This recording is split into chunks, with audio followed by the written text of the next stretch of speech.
এটা হলো অ্যামাজন জঙ্গল। গোটা পৃথিবীর সবথেকে বড় এবং নির্জন এলাকা।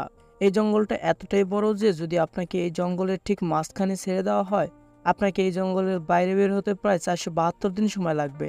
আর এই যাত্রাকালীন সময় আপনার সাথে সাক্ষাৎ হবে এই সব প্রাণীগুলির। এই প্রাণীগুলো কতটা বড় বা ছোট সেটা গুরুত্বপূর্ণ নয়, সবাই এক একজন ঘাতক প্রাণী। এদের আসল উদ্দেশ্য হবে আপনাকে আক্রমণ করা, কারণ তারা সবাই আমাজনের বাসিন্দা। এখানকার ছোট ছোট পিঁপড়াগুলো আপনার প্রাণ নেওয়ার জন্য যথেষ্ট। এই জঙ্গল এতটাই বড় যে এই জঙ্গল একাই 55 লক্ষ স্কোয়ার কিলোমিটার জমিনেও গঠিত। যে আয়তনকে আপনি ধারণা করতে পারেন, এখানে বাংলাদেশের মতো 37টি দেশ, ভারতের মতো 2টি দেশ এবং দুবাইয়ের মতো 157টি দেশকে সহজেই জায়গা দিতে পারবে। এই জঙ্গল 8টি দেশের মধ্যে বিস্তৃত, আর এই জঙ্গল শেষে গিয়ে পৌঁছেছে আমেরিকা, কলম্বিয়া, ব্রাজিলের মতো বেশ কয়েকটি দেশে। একটি বিষয় জেনে আপনি অবাক হবেন যে এই পৃথিবীর জীবিত প্রাণীরা বেঁচে থাকার জন্য যে অক্সিজেন ব্যবহার করে, তার 20% অক্সিজেন এই অ্যামাজন থেকে আসে। 40,000 প্রজাতির গাছপালার এই জঙ্গলে যেন প্রকৃতি তার একমাত্র রাজা। এখানে যা ঘটে তা প্রকৃতির রহস্যময় নিয়মে। তাই আমি আপনাদের এই রহস্যময় অ্যামাজন সম্পর্কে এমন কিছু বলতে চলেছি যা হয়তো আপনি এর আগে শোনেননি। কত ভয়ঙ্কর এই জঙ্গল, আর এই জঙ্গলের কোন কোন প্রাণী হাজার হাজার বছর ধরে তাদের আধিপত্য বিস্তার করছে, এসব কিছু জানতে হলে ধৈর্য ধরে পুরো ভিডিওটা দেখতে হবে। আর নতুন বন্ধুরা ভিডিওতে একটা লাইক দিয়ে চ্যানেলটি সাবস্ক্রাইব করে পাশে থাকা বেল আইকনটি বাজিয়ে দিও।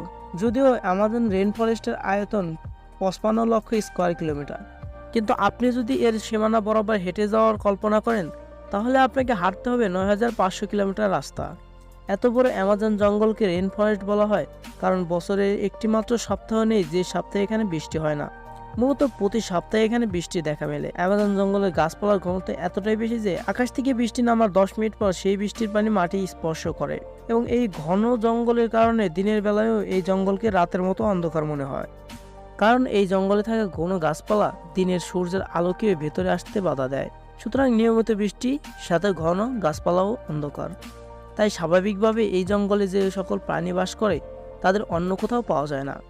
এই জঙ্গলে 40,000 প্রজাতির গাছপালা, 1300 প্রজাতির পাখি, 2200 প্রজাতির মাছ, 270 প্রজাতির ম্যামালস এবং 380 প্রজাতির অদ্ভুত আর ভয়ঙ্কর ছোট ছোট প্রাণী বসবাস করে।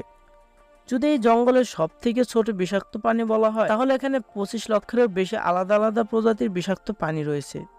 এই জঙ্গলটি বাইরে থেকে দেখতে যতটা সুন্দর, এর ভেতরটা ঠিক এর চেয়েও বেশি ভয়ঙ্কর। কারণ এই জঙ্গলে ছোট বড় যত প্রাণী রয়েছে, এগুলো আপনার ধারণার থেকেও বেশি ভয়ঙ্কর। এই জঙ্গলে যদি কোনো মানুষ ঢুকে, তাহলে তার প্রথম সাক্ষাৎ হবে গ্রিন অ্যানাকোন্ডার সাথে। গ্রিন অ্যানাকোন্ডা হলো দুনিয়ার সবথেকে বড় এবং ভয়ঙ্কর প্রজাতির সাপ। এরা 33 ফুট লম্বা এবং 250 কেজি ওজনের হয়ে থাকে। এই সাপের সবথেকে ভয়ঙ্কর দিক হলো এরা এদের থেকে বড় যে কোনো প্রাণীকে মেরে হজম করতে পারে। অ্যামাজন জঙ্গলে এরকম কতগুলো সাপ আছে তাই এখনো নির্ণয় করা যায়নি। তাছাড়া এই অ্যামাজনে অ্যানাকোন্ডার পাশাপাশি কোবরা, পাইথন এবং আরও বিষাক্ত প্রজাতির সাপের দেখা মেলে। আপনি যেমন একবার হলে পিঁপড়ার কামড় খেয়েছেন, তবে এসব পিঁপড়ার কামড় তেমন কিছু না হলেও অ্যামাজনে এমন এক প্রজাতির পিঁপড়া রয়েছে যার কামড়ে আপনার জীবনও চলে যেতে পারে। বুলেট আর্ট নামে এই পিঁপড়াগুলো অ্যামাজনের সবথেকে ছোট প্রজাতির বিষাক্ত প্রাণীগুলোর মধ্যে একটি। এরা তাদের শরীরের মধ্যে বিষাক্ত বিষ লুকিয়ে রাখে। এদেরকে পৃথিবীর সবথেকে বড় পিঁপড়া বলা হয়।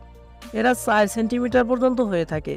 এই পিঁপড়াকে বুলেট আর্ট বলার কারণ হলো এই পিঁপড়ার কামড় খেয়ে যারা বেঁচে গেছে তারা এই পিঁপড়ার কামড়কে বন্দুকের বুলেটের সাথে তুলনা করেছে, যেন মনে হয় ক্ষত স্থানে বন্দুকের বুলেট লেগেছে।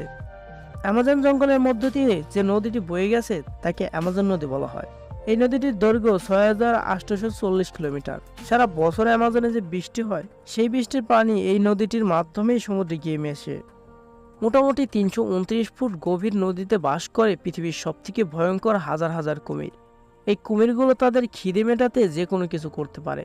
এই জঙ্গলে ছড়িয়ে ছিটিয়ে আছে হাজার হাজার ছোট নদী, এবং আপনি জানলে অবাক হবেন যে এই জঙ্গলের একটি নদীর পানির পরিমাণ আমাদের দেশের নদীগুলো 40টা নদীর সমান।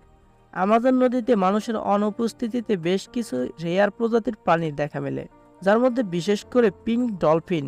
মোটামুটি 9 ফুট লম্বা এবং 200 কেজি ওজনের ডলফিনগুলি অন্য সব ডলফিনের থেকে দ্রুত গতি সম্পন্ন হয় এবং এদের বুদ্ধি অন্যদের থেকে বেশি হয়ে থাকে। যদিও অন্য সব ডলফিন খুব সহজে মানুষের সাথে মিশে গেলেও আমাজনে বাস করা এই ডলফিনগুলো মানুষকে আক্রমণ করতে পারে। বিজ্ঞানী এবং বিশেষজ্ঞদের কাছে এমন বহু প্রমাণ রয়েছে যে ফেলেয়াটা 2800 বছর ধরে এক ধরনের মাছ বাস করছে এই অ্যামাজন নদীতে, যাদের ইলেকট্রিক ইল বলা হয়। অদ্ভুত দেখতে এই মাছগুলো একটা বিশেষত্ব রয়েছে, এগুলো এদের শিকারীদেরকে ইলেকট্রিক শক প্রদান করে। সেই ইলেকট্রিক শক এখনো পর্যন্ত 860 ভোল্ট পরিমাপ করা হয়েছে। অ্যামাজন নদীতে এমন অনেক ঘটনা দেখা গিয়েছে যে ইলেকট্রিক ইলগুলো মানুষদেরকে ইলেকট্রিক শক দিয়েছে এবং মেরে ফেলেছে। শুধু মানুষ নয়, এরা মাছেদের উপরও হামলা করে থাকে। এরা এদের থেকে 100 গুণ ভারী যে কোনো প্রাণীকে এক ঝটকায় মেরে ফেলতে সক্ষম। শুনতে অবাক লাগবে যে মার্টিন স্টেল নামে একজন লোক এই ভয়ঙ্কর অ্যামাজন নদী সাঁতরিয়ে পার হয়েছে। হ্যাঁ, সেই ভয়ঙ্কর অ্যামাজন নদী যেখানে বাস করে হাজার হাজার ভয়ঙ্কর কুমির এবং ইলেকট্রিক ইল। কিন্তু এই ম্যারাথন সুইমার কিভাবে এমন রেকর্ড ভাঙল, তাও আবার 66 দিনের ভিতরে। 2007 সালে এই ভয়ঙ্কর রেকর্ডটা তৈরি করার জন্য তিনি বেছে নেন এই ভয়ঙ্কর অ্যামাজন নদীকে। সারাদিনে তিনি অ্যামাজন নদীতে 10 ঘন্টা সাঁতার কাটতেন আর বাকি সময়টা কিনারে বিশ্রাম নিয়ে কাটাতেন। মার্টিনের বক্তব্য অনুসারে এই নদীতে রয়েছে ভয়ঙ্কর সাপ, জংলি কুমির, ইলেকট্রিক ইল সহ আরও ভয়ঙ্কর প্রাণী। এদের থেকে বাঁচতে হলে এদের নজর অন্যদিকে সরাতে হবে। তাই তাদের একটি দল কিনারায় মাংস ছড়িয়ে দিত, ফলে প্রাণীগুলোর নজর মাংসের উপর থাকতো। এছাড়াও অ্যামাজনে এমন একটি নদী রয়েছে যার জল সবসময় ফুটতে থাকে। 650 কিলোমিটার দৈর্ঘ্য জল থেকে ধোঁয়া নির্গত নদী অ্যামাজনের সেই অংশে অবস্থিত যা পেরু দেশের মধ্যে পড়ে। এই নদীতে জলের তাপমাত্রা 90 থেকে 100 ডিগ্রি সেলসিয়াস। সারা বছর এই জল সিদ্ধ হতে থাকে, কিন্তু এর কারণ এখনো পর্যন্ত কেউ জানে না। তবে ভয়ঙ্কর এই অ্যামাজনে প্রায় 600 জনগোষ্ঠীর বসবাস, যারা অ্যামাজন জঙ্গল থেকে শিকার করে তাদের জীবিকা নির্বাহ করে। আজকের এই ভিডিওটা ভালো লাগলে একটি লাইক করতে পারেন আর চ্যানেলটা সাবস্ক্রাইব করতে একদমই ভুলবেন না। ধন্যবাদ।